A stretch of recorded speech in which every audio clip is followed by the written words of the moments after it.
First செஞ்சுரியிலிருந்து 5th century சிஇக்குள்ள தான் பதஞ்சலி முனிவர் இந்த யோகாவை ரொம்பவே ஆராய்ச்சி செய்து யோகானா என்ன அப்படின்ற ஒரு விஷயத்த இந்தியா பூராவே அவர் தான் சொல்லி கொடுத்தாரு. அது மட்டும் இல்லாமல் இவரு தான் ஃபாதர் ஆஃப் யோகான்னு சொல்றாங்க.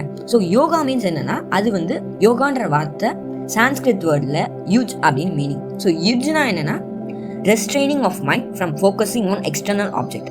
அதாவது நம்மளோட மனசை கட்டுப்படுத்துறது, சுற்றி இருக்கக்கூடிய மற்ற பொருட்கள் மேலே நம்மளோட கவனத்தை செலுத்தாமல் நம்மளோட மனசை ஒருமைப்படுத்துறது தான் யோகான்றது.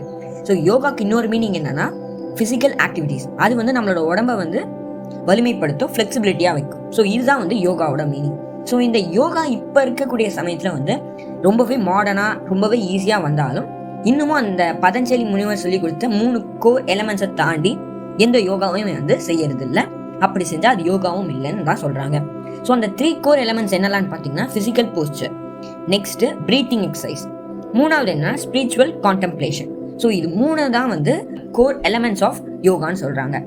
ஸோ இந்த யோகாவோட ஹெல்த் பெனிஃபிட்ஸ் என்னெல்லாம் பார்த்தீங்கன்னா, நம்ம பாடியை ரொம்பவே ஸ்ட்ரென்தன் ஆகும். நெக்ஸ்ட்டு நம்ம பாடியை ஃப்ளெக்சிபிலிட்டி ஆகும். அது மட்டும் இல்லாமல் நம்மளோட லங்ஸ், ஹார்ட்டோட ஃபங்க்ஷனை ரொம்பவே பூஸ்ட் பண்ணும் இந்த யோகா. அது மட்டும் இல்லாமல் நம்மளோட சைக்காலஜியாக ரொம்பவே பூஸ்ட் அப் பண்ணும். இப்போ சில பேர்லாம் ரொம்பவே டிப்ரெஷனாக இருப்பாங்க. ஸோ அந்த டைமில் இந்த யோகாலாம் செய்யும்போது அவங்களோட டிப்ரெஷன் நீங்கி ரொம்பவே ஹாப்பியாக ஃபீல் பண்ணுற மாதிரி இருக்கும். ஸோ இந்த யோகா மெயின்லி ஃப்ளெக்சிபிலிட்டி ரொம்பவே அதிகமாகும். இப்போ சில பேர்லாம் சில யோகாலாம் பண்ணுறது ரொம்பவே கஷ்டம்னு நினைப்பாங்க. பட் அந்த யோகாவை கொஞ்சம் கொஞ்சமாக அவங்க ப்ராக்டிஸ் பண்ண ரொம்பவே அவங்களுக்கு ஈஸியாகிடும். ஏன்னா இந்த யோகா பண்ணும்போது நம்ம போன்ஸ்க்கு நடுவில் இருக்கக்கூடிய ஸ்டீம் செல்ஸை அது ரொம்பவே தூண்டும். அப்படி தூண்டுறதுனால நமக்கு ஃப்ளெக்சிபிலிட்டி ரொம்பவே அதிகமாகும். அது மட்டும் இல்லாமல் இப்போ இருக்கக்கூடிய பல எக்ஸசைசஸ்ன்னு சொல்லுவாங்க. ஸோ அது மாதிரி டைச்சி, சும்பா, அது மாதிரி இருக்கக்கூடிய எக்ஸசைஸை விட இந்த யோகா ஃபிட்னஸையும் ஃப்ளெக்சிபிலிட்டியும் ரொம்பவே அதிகமாக்குறதா சயின்டிஸ்ட் சொல்கிறாங்க. அது மட்டும் இல்லாமல் இந்த யோகா பொட்டென்ஷியலாக ஒரு தெரப்பட்டிக்கல் டூலாக யூஸ் ஆகுது. எதுக்குன்னா, இப்போ ஹாஸ்பிட்டல்ஸில் இப்போ ஃபிசியோதெரப்பி, ஸோ அதுக்கெலாம் அவங்க அவங்களா தானாகவே செஞ்சுக்கிறதுக்கு இந்த யோகா தான் ரொம்பவே யூஸ்ஃபுல்லாக இருக்குது. அது மட்டும் இல்லாமல் இந்த யோகா க்ரோனிக் டிசார்டர், அது மட்டும் இல்லாமல் ஆஸ்டியோபரோசிஸ், ஸோ இது மாதிரி பல விஷயங்களை க்யூர் பண்ணுது. அது மட்டும் இல்லாமல் சைக்காலஜியாக அஃபெக்ட் ஆகி இருக்கிறவங்க இந்த யோகாவை பண்ண ரொம்பவே க்யூர் ஆகிறதா நிறைய டாக்டர்ஸ்லாம் சொல்கிறாங்க.